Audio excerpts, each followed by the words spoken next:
Hi, I'm Raif Argis. I'm a DJ and musician. I like 8-bit music, drum and bass, and electro. In the past I helped to build and run urban sims such as KIC and Undercity. I like being a kid in Second Life, because it's fun and seems to increase my ability to create. I think Second Life is amazing because it encourages us to explore ourselves and to expand our skills every day. You're listening to the Drax Files Radio Hour with Joe Yardley.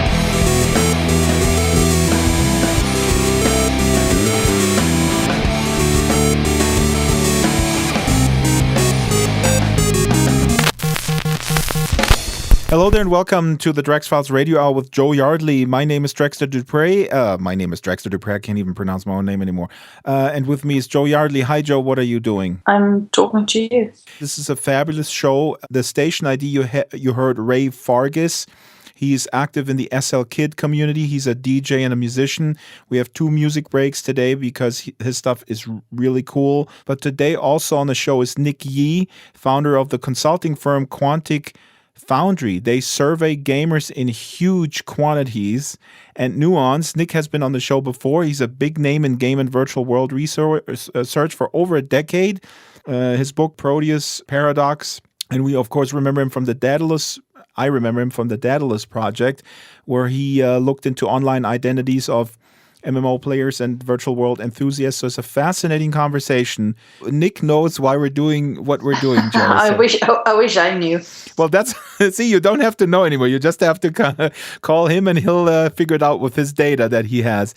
Speaking of the drab real world, have you seen the picture of Mark Zuckerberg as a surprise guest at the Mobile World Congress in Barcelona in Spain, where he walks down the aisle while every attendant in the room has a Gear VR headset on? Dystopia. It's happening. If it was really the future, Mark Zuckerberg would be the only person there because everyone would be at the conference while at home. Right. Why would they even go to the conference? That's right. Well, I do think, though, that this is kind of a metaphor for the metaverse if it were to be modeled after the, Facebook big data monetization business model. I think this picture is scaring all those people who are already scared of VR. They're saying, see, This is what's going to happen. Everyone's going to be in their own little world, missing out on reality and all that. And they're not in their own world right now, right? Yeah, exactly. Facebook is what it is. We love it and we hate it. Yep. Right. But there is a monetization model that they have, which I don't think is very good for giving people agency over their identity and really empowering users. But on the other hand, somehow Facebook thinks that I'm an 80-year-old German woman. That's right. So I'm messing with their numbers, which personally I think is amusing. As you have noticed on Facebook, I move every week. I was in Indonesia last week, and today I'm, I think, in Hawaii. Okay, but big show. But first, a couple of housekeeping notes. You can get in touch with us, Avatar Drax Files, and radio@draxfiles.com is the email address. Skype is Drax Files. We have fabulous sponsors of the show. We have a new sponsor, Ionic, is new on board as a brand, fabulous brand of little Second Life knickknacks, founded by Pupito and Lagua from the music duo Engramma, another favorite of mine. Go check out their store. They have something for everyone who is a shopaholic. Speaking of stores, I started my own store as I had threatened before. And the first item is a stylish cap that says, "Make Second Life Great Again."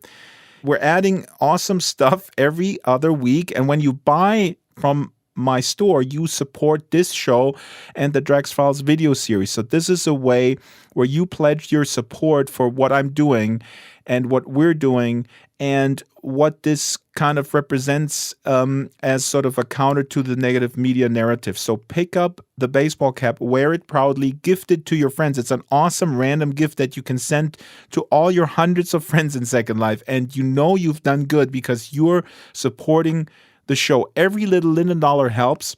You can become active listener rather than a passive freeloader, Joe. And we're talking to one of you 8 listeners. That's right. 8 listeners. That's 8 times 99 Linden dollars. That will make this show work. Woohoo! Okay, let's go on a little music break.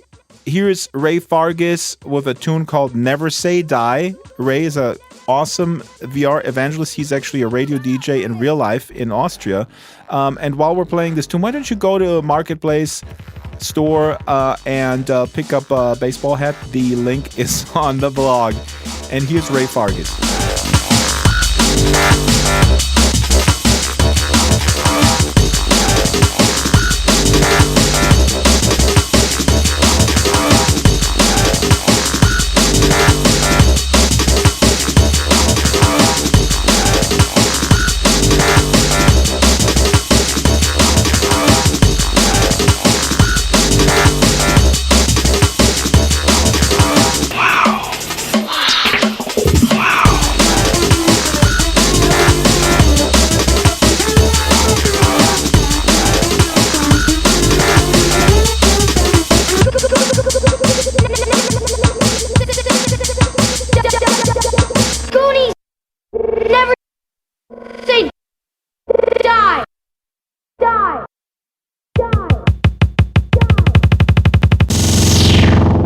And that was Ray Fargus with the tune Never Say Die, obviously a Goonies reference, a movie that everybody has to have seen at least twice.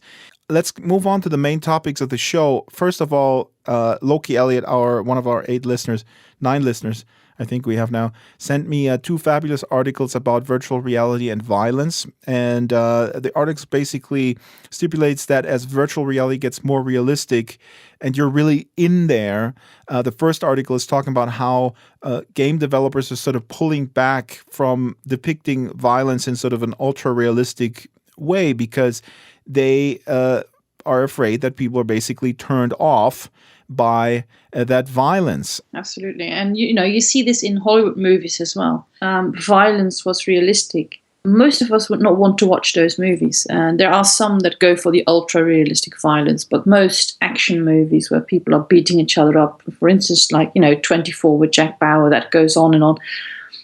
It's not realistic. The fighting and the explosions and getting shot and walking away. I mean, I don't want to ruin your little Jack Bauer fantasy, but most of it's absolute nonsense. Sorry. Even with torture, it is a kind of torture that is brute and forceful. You get, a bit of electrocution and a bit of punching someone in the face is painful, but I don't think he's ripped any nails out, or some of the more.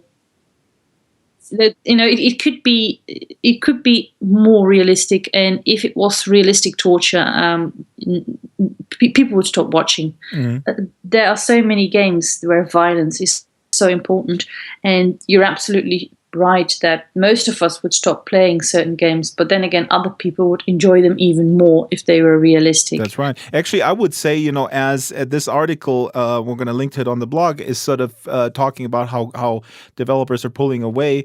What you're saying, I mean, makes me think of some of the, ISIS recruiting videos, if they would start making VR experiences. Yeah, perhaps. On the other side, quite a few of those naive idiots who go to Syria decide that they've made the wrong choice the second they see someone actually being killed. Maybe if we could show someone what it's really like to see someone have his throat cut, maybe that will change their mind on wanting to go to Syria. Right. Maybe that would actually cut down on the recruits that they have from the Western world. Even ISIS has toned down some of their videos that they're showing. I mean, they've been editing out the actual dying in some of the videos. I think they're learning their lesson that you have to be careful with this kind of stuff. Well, maybe ISIS could make VR experiences about 46 virgins, and then that would up the recruitment again. But they've already got something like that. It's called Second Life. Wait, ISIS is recruiting in Second Life? I didn't know. No. Wait, you can't have 46 virgins in Second Life. That would be too laggy. Besides, how many virgins are there in Second Life? Quite a lot, I think. But if you read the profiles. Damn, we're doing stand-up comedy. It's really good. I got to put where's the applause button? This is pretty good. Bada-boom, bada-dish. Bada-dish.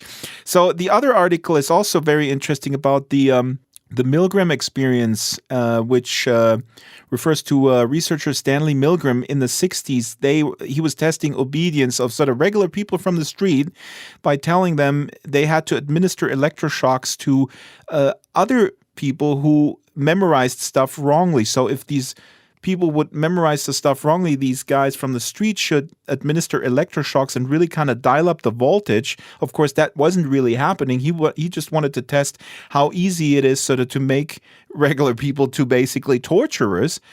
This article talks about a virtual Milgram experiment that I wasn't aware of in 2006 in a cave-like system. I was thinking like, oh, was this in Second Life? No, it wasn't. We are going to have experiences in virtual reality that are going to be disgusting and violent and horrific.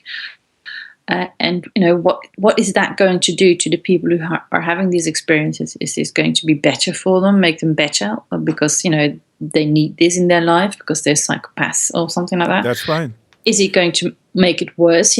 It's like game violence all over again. The age-old story of does it have an impact on the people who play these games? I have a hunch that just like the internet, it will sort of reinforce a core personality type that you already have. So if you're a sociopath, it will make you a more hardcore sociopath. And if you're an empathic person, I should say, then it might increase that. I think that this is only a couple of years away when we will be in a photorealistic surroundings where you can relive a traumatic experience so that you can deal with it, so that you can sort of move on with your life. Or, when crazy idiot people in their little basements create these most disgusting torture-like situations and can torture all they want. And, only either increasing their own madness or their desire to do this for real, or perhaps quite the opposite. Speaking of graphics, this is a topic just real quick, and you guys can read up on it because this is a little bit over my head in terms of the technology that's being used, and we'll try to get a guest on. But it was announced that the successor to OpenGL called Vulkan, made by the Kronos group or consortium, has been released. That was already, I wanted to address it last week. It gives games and apps speedier access to high-quality graphics on PC and mobile.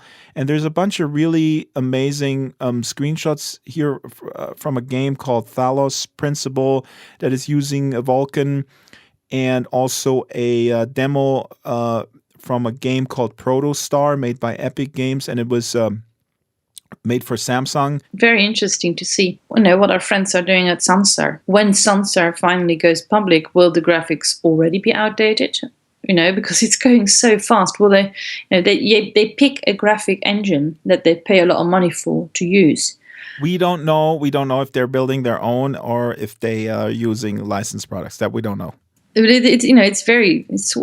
imagine that it's quite frightening. I mean, imagine if you build this amazing virtual world and it looks fantastic, and then you go public, and a couple of weeks later this new engine comes out that's faster and better looking, and what's going to be awful. Well, we can trash it and talk it up and talk it down, just like the pundits in politics. Isn't that fun? We have absolutely zero responsibility. No, we do. To you, the listener, or influence, or expertise for that matter. But Leap Motion, I wanted to address that real quick. Last week we talked about the Orion, the update of their tracking software for the Leap Motion capture device, hand tracking device, and their updated Orion software is really remarkable. And after seeing this video, I dusted off my Leap Motion and plugged it in, and Kaleo tried it out, and it is really pretty cool. I put a little video up. It is definitely strange to grab these prims and you have absolutely no tactile feedback. When I was a kid, we used to pretend we had invisible guns, and that we didn't bother that we couldn't feel them. Yeah. I used to reload them with invisible magazines, and I went like. David Holtz, the co-founder of Leap Motion, demoed an interface that is not public yet at the Vision Summit in LA that we talked about last week. He's tapping his arm while he's in a VR experience. He's tapping his arm. The Leap Motion is glued to the HMD. He's tapping his real arm, but the virtual arm then shows his email, his phone, and his information that he can scroll through. That's the coolest sort of how to interface with the virtual world that I've ever seen, frankly. Yeah, And this is how I think augmented reality will work is to be regular glasses, and on these glasses you get these kind of things projected, and you use the entire world as your screen. This is another item that I wanted to briefly touch. A German company called SMI has eye tracking technology for mobile. There's a video where the people are steering and interfacing with the virtual world just with their eyes. Their cameras can see where the eyes are focusing, obviously, and then you can, click on things just by looking at them and focusing on them and looking at them a little bit longer, and that's how you interface with the world with no hands whatsoever.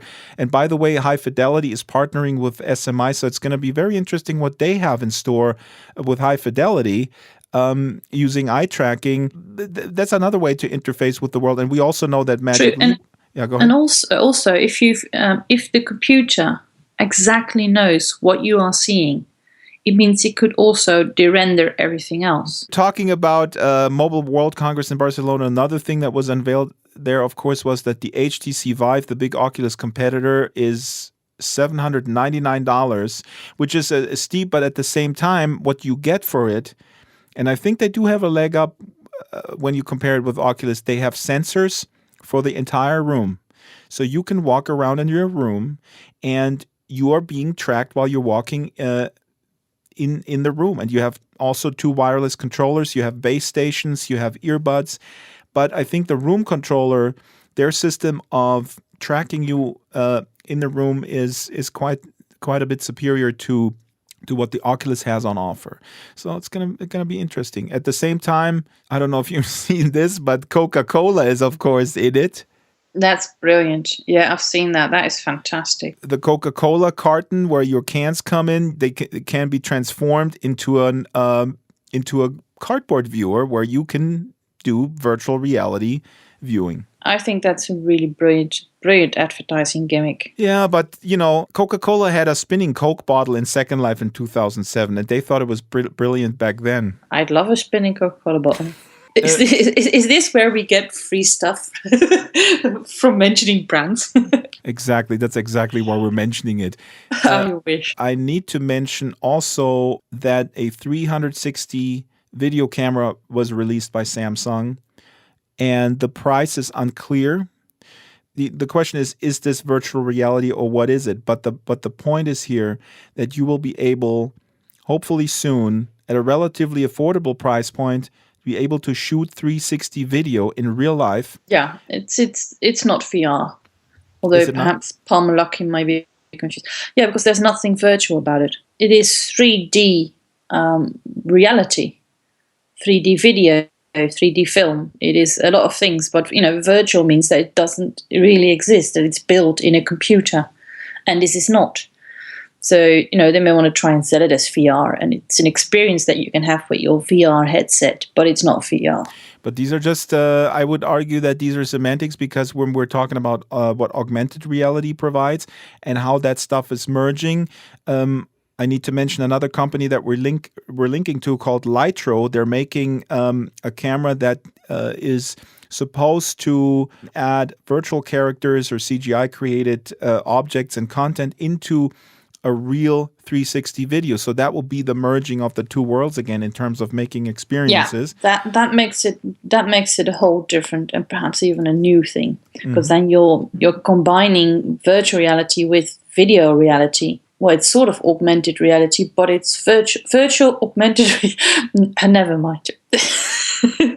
You can imagine what happens when 7 and 8-year-old kids get this technology in their hands. They're going to make the most amazing YouTube videos of them running around the school being chased by a dinosaur, and it's going to look better than Jurassic Park. I mean, this is going to be amazing. And here I'm going to talk about books again, because I'm reading Werner Winge's Rainbow's End, and that to me is even more important than Ready Player One, to be honest.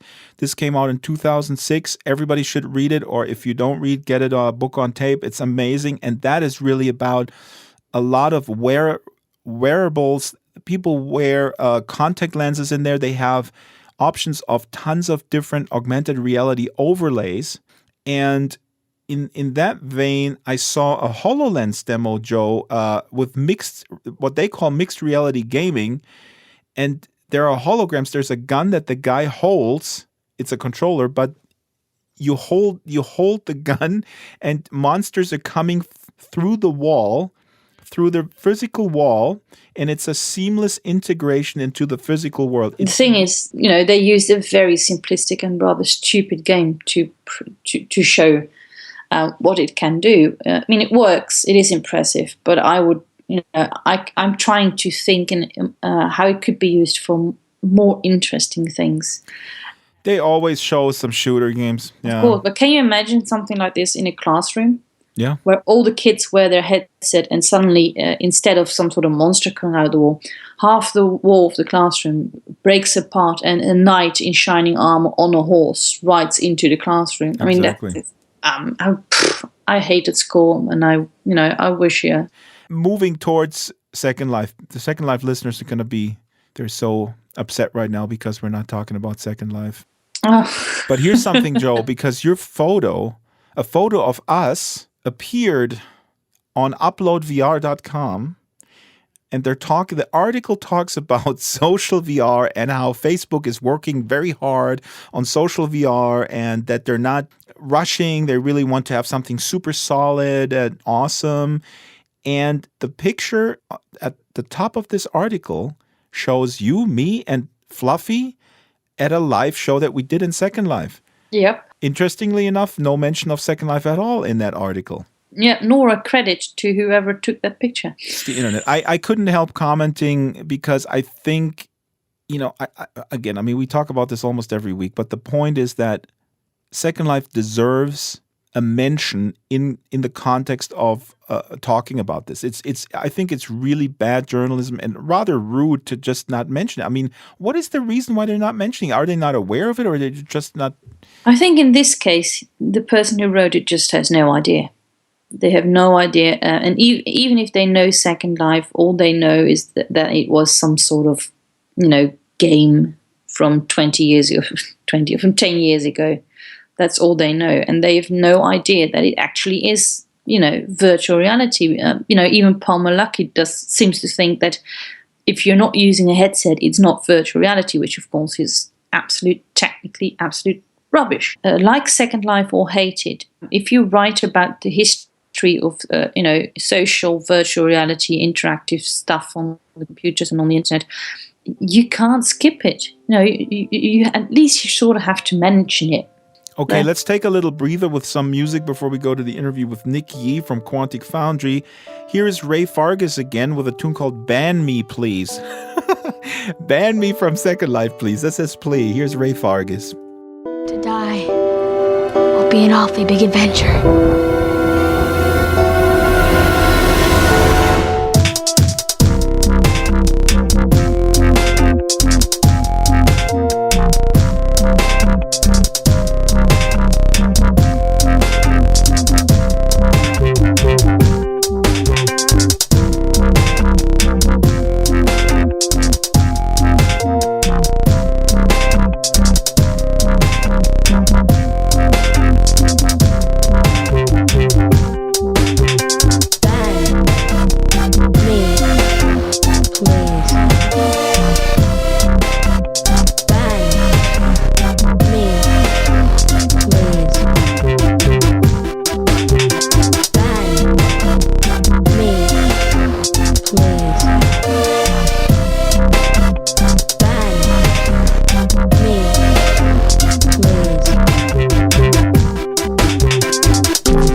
I've been dead before.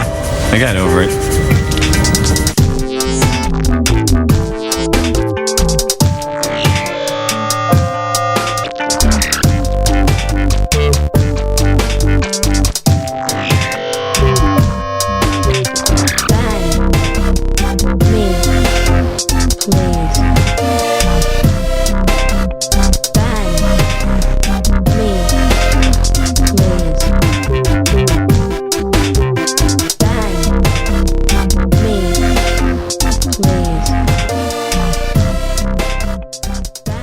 right, so that was Ray Fargus with Ban Me Please. Now on to my conversation I taped earlier this week. Nick Yee from Quantic Foundry. We have tons of links on the blog about his earlier work, by the way, virtual world work and MMOs. But this conversation centers around his recent big study about gamers' motivation. And he amassed, masses of data, fascinating stuff. And yes, the TLDR version of this would be that Second Lifers are not primarily motivated by points and scores. So if you have to go now and you don't want to listen to this interview, dear listener, that would be my takeaway. But you shouldn't touch the dial because Nick is really fascinating. Here's some background on how he got started with this recent research on motivation. Take it away, Nick Yee. Our bread and butter for the consulting practice is doing, this mix of social science and data science. So, the typical project is we're looking at the in-game behavioral data and figuring out why gamers are doing what they're doing. In our downtime, though, we had to figure out, kind of like a side project just to fill that space. And the idea Nick Ducheneau, who's my business partner, and I stumbled upon is to really expand on something that, we've been doing before, which is to create taxonomies of gaming motivations. So previously, when we did this, we focused on specific game genres. So we focused on MMOs, which is, where I did a lot of my research in. Because the consulting practice is focused on gaming more broadly, we're like, well, why don't we just do that again? But we do it across all game genres and see what changes and what doesn't and what comes out. And so the way it's done is, say you go into a room of game designers and you ask them, list out what you think are the core gaming motivations that people have. And you kind of see this in, the industry white papers and, academic literature.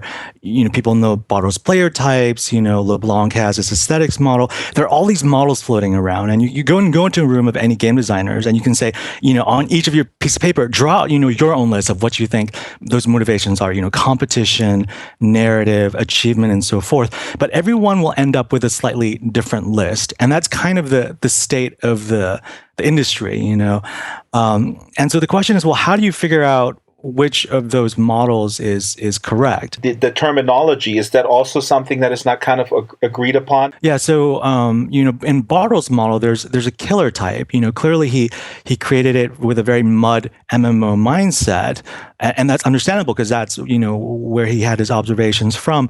But it's not clear, does griefing transfer out of online games, and what does that mean? Is competition isn't a very explicit factor in Bartol's model. It's kind of an achiever is where he puts it in, under sometimes. And so there's all this, differences in how people define each of these terms, as well as what terms make it on different people's lists. So what you essentially do is you collect survey data from people and get them to rate, a variety of gaming motivations or personality traits in terms of how important or how much they enjoy them on a 5-point, 7-point scale, very not important at all to very important. The factor analysis is essentially a clustering algorithm that clusters the variables. So you're trying to see which variables cluster together, and more importantly, which do not cluster together, and whether some variables don't cluster at all. And so when we started the study, we realized that the biggest problem we had was getting a large and representative gamer sample, just because gamers are all over the map now, on different platforms and different genres. How do you even get a representative sample? Back in the MMO space, it's a lot easier. There are fewer game titles. You can, have a sampling frame. I'm looking for MMO gamers. Here, it's really all gamers. And so we said, well, we'll solve this problem, kind of by bootstrap over time. So we started actually with my older Daedalus project MMO sample. We then paid for a small panel sample of 600 representative gamers. We had a good enough model that we rolled out. We had this web app where people could come take this 5-minute inventory and they'd get back their percentiles on each of these motivation factors relative to how they ranked to the sample that we had. And there were some social sharing features. So when you got your profile back, you could share this kind of 6-pointed graph and your results on Facebook and Twitter and so forth. And we had no idea how people were going to react to that. So on Facebook, you have all these, what Lord of the Ring character, are you? We had these very basic quizzes, but we weren't sure whether the model that we had was too academic for gamers and how they would react. We had no idea. We did some beta testing, and we had very different responses. In fact, one of the earliest responses, consistent responses we had from the earlier gamer pool was people said, "Oh, please don't do Facebook sharing. I hate Facebook." Do I understand this correctly? To get to the people was the issue that you basically, how do I get people to respond to my my survey other than basically going into every single MMO, signing up a character and going into, hey, what's up? Do you want to participate? Well, and it's not only MMOs. The problem is actually the stuff that isn't online. Like, how do I get people in a single player game, if they don't have a habit of going to a forum to chat about that game, so the MMO space I had an intuition about, but it was all the other stuff, that I had less intuition about. And we realized we had to figure out a way for this to go at least slightly viral to get, a representative sample. And this was our, we're like, well, we don't have a lot of time. This is a side project. Let's try it this way. And we'll kind of do it iteratively and we'll see how it goes. And so the first push we did in our earliest model, to our surprise, it went viral on Facebook, but in the Philippines and Indonesia first. We had Google Analytics and we were tracking and we're like, what is happening in Southeast Asia? So it actually looped around Philippines, Indonesia, Malaysia, and then it looped back to Brazil and then to the US.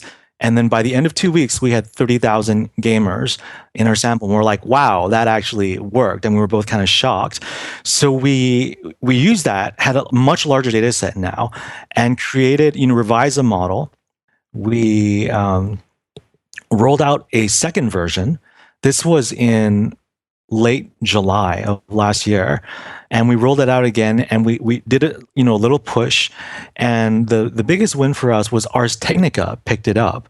So a bunch of the editors at Ars Technica took the profile and had a slideshow comparing each of their profiles with each other, and they discussed, did this match, accord with, what they knew of each other. And we were, in our offices that day, and we were looking at Google Analytics, and all of a sudden we're like, 10 hits from Ars Technica. What is this about? So we go and like, holy shit, they've have an article up about us. And so we're sitting there in real time, and in like the next 30 seconds, we have like 600 concurrent users on the site. And I'm looking at Nick, I'm like, spin up the virtual machines, spin up the virtual machines.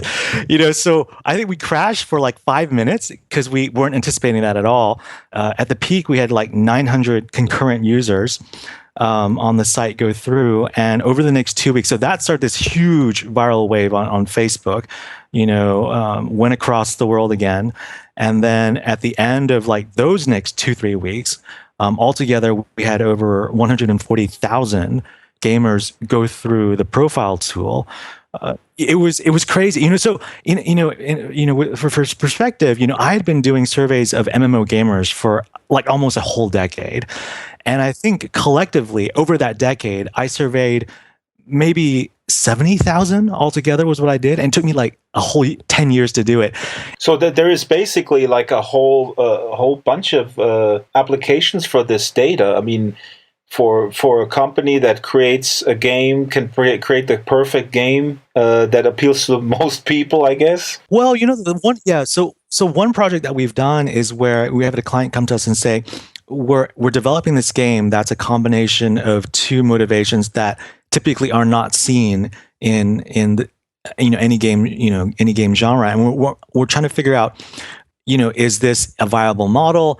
And what games are these people currently playing? And so those are the questions that we kind of realized we could answer with this data set that we kind of stumbled into. At first we were thinking we would just create this motivation model as a taxonomy, but it was really the scale and the sheer size of the data that's allowed us to play, do a lot of data mining and figure out all these relationships. So another thing that we've tried is, we have scores for each of these game titles. So if you give me, say, 10 or 20 games within the same genre, we can kind of map out.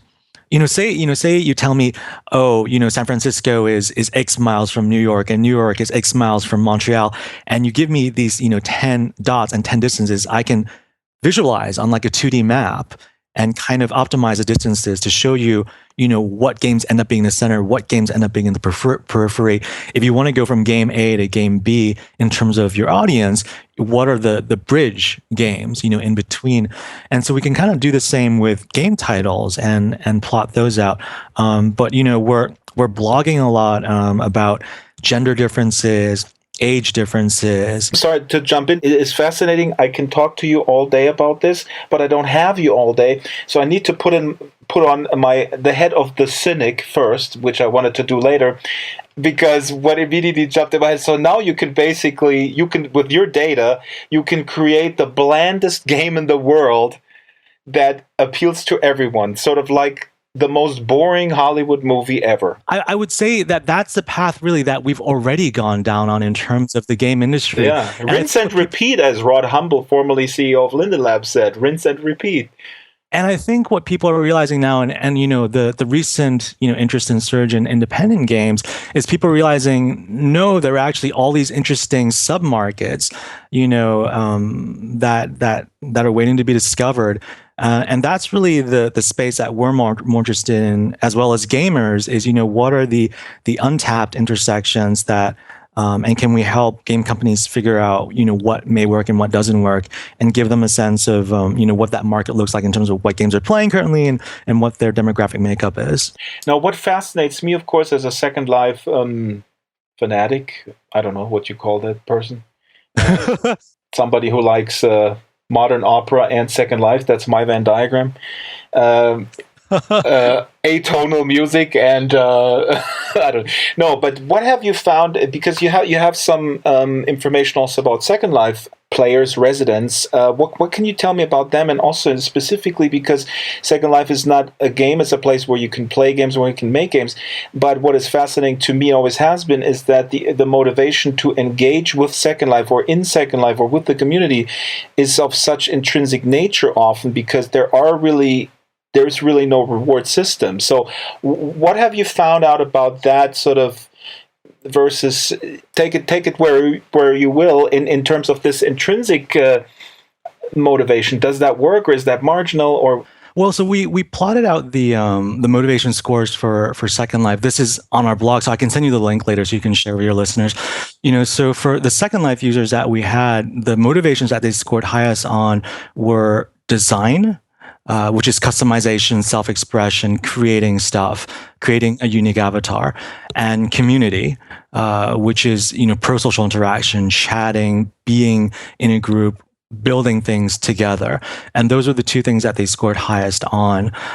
In the sample that we had, the gender distribution was essentially near parity. We had 47% men, 52% women. That's, as you know, unique among gaming spaces. I've done a lot of interviews, and a lot of the documentaries are really women that are somehow, and I don't know why. I mean, I can speculate, and there's a certain evidences around why women are more empowered by these spaces, where they also have an entrepreneurial aspect that they can sort of engage in and all that.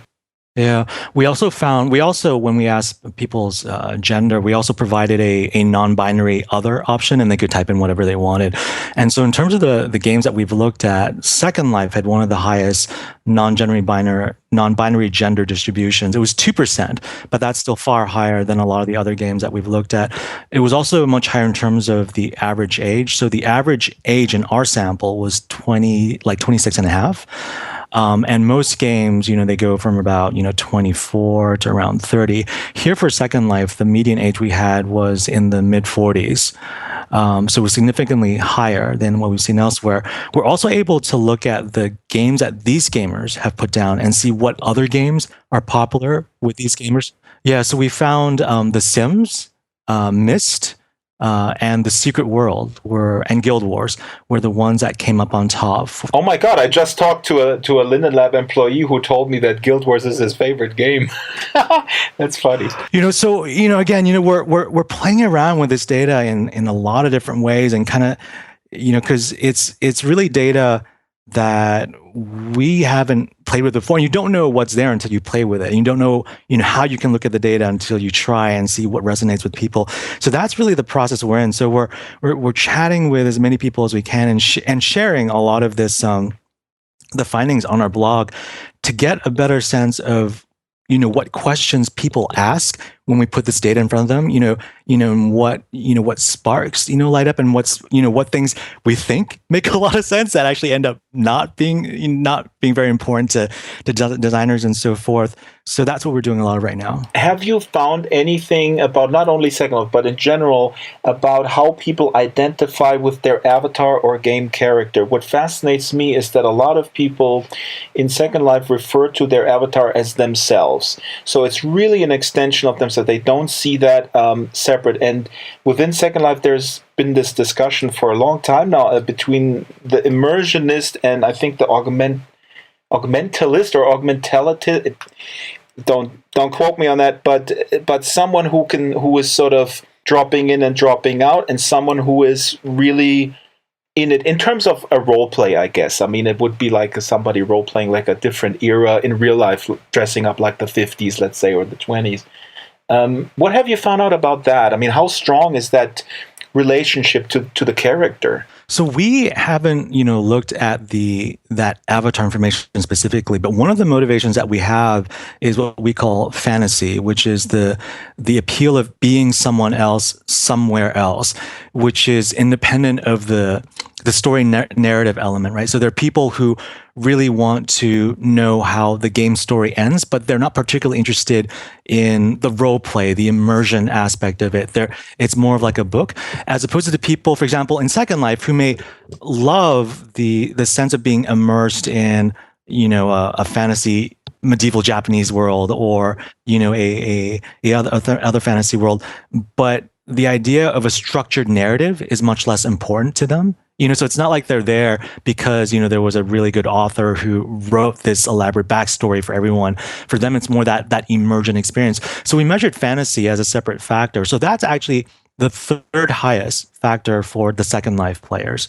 And I think that's really the factor that will intersect with how people view their and think about their avatars. So I think that spectrum of, this is me, an extension of myself or an ideal version of myself, versus this is just my pawn, it's just an instrument in the game. Interesting. So that would lead to maybe speculation that that's maybe an outdated concept of having sort of this avatar, because I'm also thinking in terms of VR now coming on with goggles, and everybody is sort of trying to figure out the interface issue when you have your goggles on, and how do you interact. And a lot of people have opted, the things that you see floating around now are sort of interchangeable avatars, or just hands sometimes, or Oculus has that building game where they have basically ghost-like figures without features. You just see an outline of a head and then the hands. And to me personally, and I know I'm totally a niche within a niche,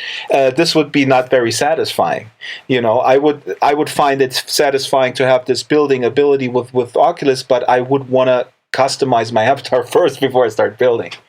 I think that's going to be one of the most fascinating tensions with the VR stuff coming this year. And I think also there's intersection between the avatar and the interface problem, in the sense that the normal walking, a lot of the stuff that we take for granted on a keyboard and a mouse are really hard to do. And that's what a lot of people are figuring out, right now. And I think the salience of the avatar makes those interface differences much more apparent, to users, that if you have a body and you cannot walk or move around in VR the way you think you can easily do with a keyboard and mouse, there's this kind of weird, cognitive disconnect. And, in a weird way, getting rid of the body solves that problem, that, it kind of puts them in a different mind space of, I have to learn a different, interface.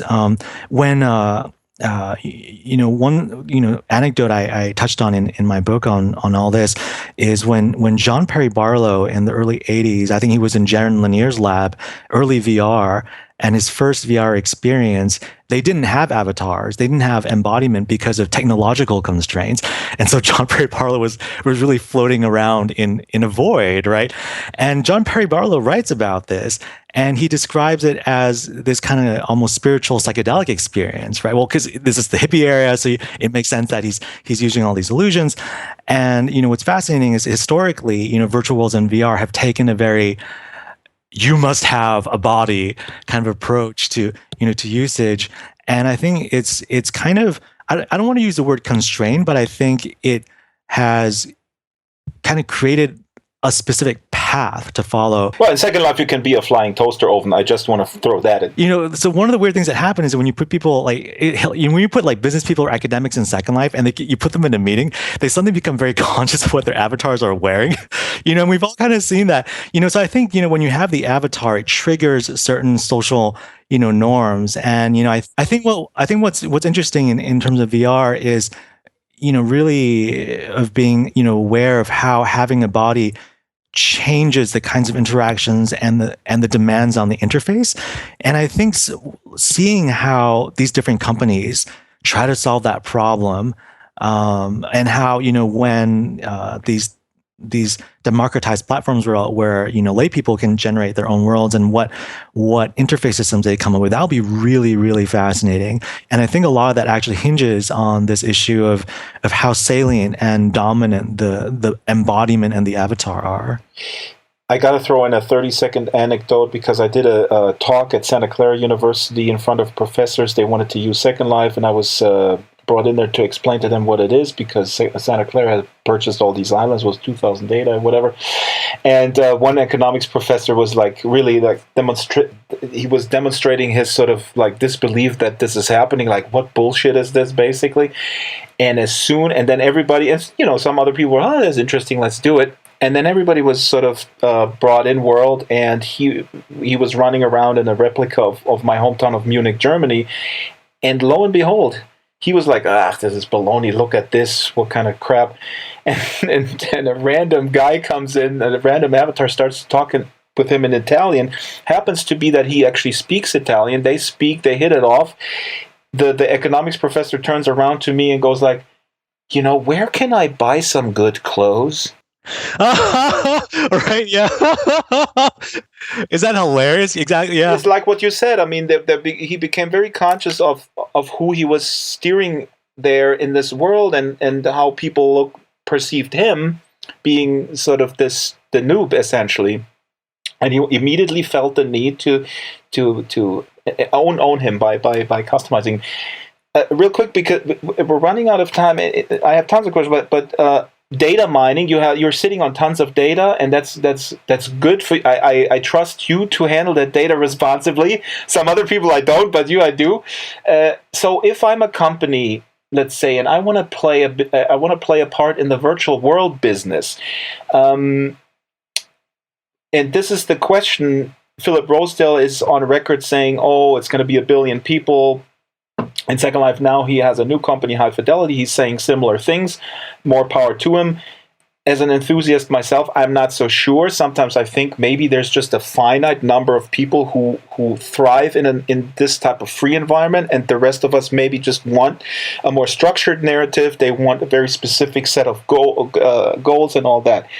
If I'm a company, I come to you, what can you tell me from your data? Is it viable to pursue creating sort of a virtual world platform, or should I rather stick with a game? I'm not sure we can answer, that question with the data. We'd have to take a look at how some of the motivations, intersect. One thing, there are people doing incredibly creative things in Second Life, so the schizophrenia island, sticks out in my head of really using Second Life to show people what that worldview looks like. And, there are a lot of interesting fantasy worlds that I've seen. It's also clear that a lot of people just aren't that creative, that they're happy being consumers, and that there are a lot of, there's a kind of ironic hyper-materialism in Second Life, because, good clothes and big houses are so cheap and so affordable, and they're the symbols of status we have in the physical world, that when you put people in a virtual world, those are the kinds of things they gravitate, towards. They're, in a sense, they're gravitating, the virtual world didn't give them points. And so they gravitate to the only kind of points that they know, which is real life points. God, you're depressing me. See, I had all this idealism but you're right. You're putting the finger right on it. Oh God. And so, when I was writing my book, last year, and it came out, that was really the central issue that I was grappling with. That, I did 10 years of research in gaming and looking at people, play these games, and in Second Life, for example, when this whole gold farmer debacle and MMOs came around, my reaction was like, why do the Chinese even matter in a world of orcs and elves? Why is this happening? How does racism, appear? Why are women afraid of revealing their gender in online games? Is because they're afraid of being, sexually harassed, and they're afraid of all these stereotypes that come back, when they reveal their gender. Things in Second Life where there are these kind of like pockets of intense creativity. But on the whole, it's kind of like this really, people are just become hyper materialistic. One example, So it's very reflective of the real world in that sense. I mean, my friend in Hanno in Hamburg always says, around the campfire, one guy has a guitar and 10 people are listening, and that's just fine. And maybe that's fine. And I just don't think it's fine. We can do better. I have a 12-year-old. The kids, they matter. I think we can. Well, you know what's interesting, and I think that's why the system. Minecraft is fascinating in that sense, because clearly Minecraft sparks something in kids that is very different from everything else that's out there. And I think one thing that Minecraft kind of does really well is that it forces you to not focus on your avatar, because your avatar is so blocky. So one interesting question I always had was, is that a good or a bad thing? And is that maybe, when you distract people from their avatars and get them to worry less about the clothing their avatar wears, do they then do more creative things with the world rather than focusing on dressing up their body? Yeah, but that's optional, though. I would say I agree with you, because I'm in awe of Minecraft, how they have taken something that is very that works in Second Life on a much more detailed level, but they kind of made it kind of work on a much larger scale, and it really resonates with people from all ages, and I commend them. Yeah, I would still say it's optional in Second Life to focus on the bling and on the outward representation. And there are people, but you're right. I mean, they may be marginal in numbers. It's tough. It's tough because it sets up this conformity standard, and the social norm around it.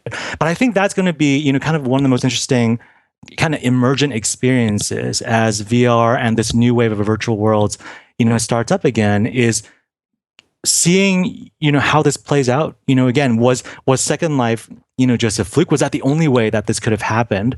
Or, will we see, a flurry of different directions take hold, this time? I think, to me, that's going to be the most interesting experiment of, I think, Phil Rosedale had, was, when he created Second Life, he wasn't sure whether it would look like Mars or Malibu on steroids. I think, it's kind of like a quote he said at one point, and it turned out that it's more Malibu on steroids. That everybody wants to live in Malibu. Yeah. And I wonder, and I think for me, I wonder, what are the kind of the mechanisms, the interface, the design aesthetics of the world that encourage that variation? Fascinating. Yeah. So let's wrap this up with, what are you up to now? You're sitting on this mountain of data. We're sitting on this data. We're slowly blogging it. We're trying to, set up a schedule so that we're more disciplined about blogging the data and getting reactions from people. We're giving a talk about this at GDC this year in mid-March. So we're chatting about it and try to get the word out as much as we can to see how people react to it and see what questions it sparks. So that was Nick Yee. We linked to his blog and his work. His book, The Proteus Paradox, is also linked on Amazon. His data on Second Life motivation, we'll link to it. And an old video of my colleague Momi Dupre, well, my wife and colleague in Second Life and real life. She actually filed a report in 2007 about identity and avatar appearance in Second Life, quoting Nick's work in there. It's a fun old piece of machinima reporting. We're at the end of the show. Thank you guys for listening. Dear listener, your job right now is to check out the Drax merch store. And we're adding more items every other week. Big shout out to Anne-Marie Flanagan, who showered me with great ideas on how to get the word out and how to sort of pledge drive this new venture. Pick up a cap. Gift this cap to as many friends as you can afford because you're supporting the show. Go to the welcome area, write down names, and then go to Marketplace and send it to these people. Be part of the Drax army, okay? Isn't that Dear God. What, you're running for US presidency next? And you know what we forgot, Joe? This is really crazy. What? First of all, happy Res Day. Oh, yes, you too. This is insane. Like last show when we taped, like the day after was our Res Day on the 20th, on February 20th, both our Res Days, and we both forgot that to mention it at all. It's God, we're getting old. We're really getting old. Like, so I don't know how old I am anymore. Get off my porch. So lastly, the Vision Summit, the Unity-sponsored event that we keep mentioning, they are now have released all their videos, including a Vision 2020 video with speakers including Philip Rosedale and the aforementioned Lightro company, Kurt Ackley, talking about light field and merging computer-generated objects with cinematic VR. I really recommend everybody watch that Vision 2020 video because it's really relevant, I think, to where we're headed. It's relevant for us who are passionate about virtual worlds. And it's not to say that, this is the future of virtual worlds. Who knows? I'm going to remain passionate about this world no matter what happens. As long as the lights are on and as long as I can afford it, I'm going to stay in Second Life. Anything else? We got to go. We're running out of time. No, I'm sorry. Nothing. You're just working and clearing snow. You're running a community. Yeah, it's the same old. All right, so we'll end the show with Kathy Foyle, who gives a big shout out to what she really loves about Second Life. Kathy Foyle was very instrumental in Project Bento, and she's well known on the grid, and she talks about a couple of important aspects that Second Life provides, and something that I would stipulate the Zuck, may not have on his priority list. But here's Kathy Foyle. Enjoy, and goodbye, Joe. Auf Wiedersehen. My name in Second Life is Kathy Foyle, and what I'm best known for is I make a plugin for Maya named Maya Star. I value my privacy in Second Life simply because I'm probably one of the old school people from a generation that doesn't really want to put everything out there online about themselves. I keep my Second Life and my first life, or real life, however you want to put it, completely separate. I mean, I have friends who know that I work in Second Life. People, I could probably count them on less than 3 fingers who actually know who I really am. One of the things I love about Second Life is I can sculpt my environment to suit my needs and to increase my creativity. It's one of the best things about Second Life. I can work anywhere in any sort of environment that I choose, depending on my mood. I can work on a private island, or I can work in my spaceship, or my starship, I should say. It just all depends on what I'm feeling at the time. It allows me to get inspiration, especially I like to go to places that other people have made and see what they've created, and what they've created inspires me.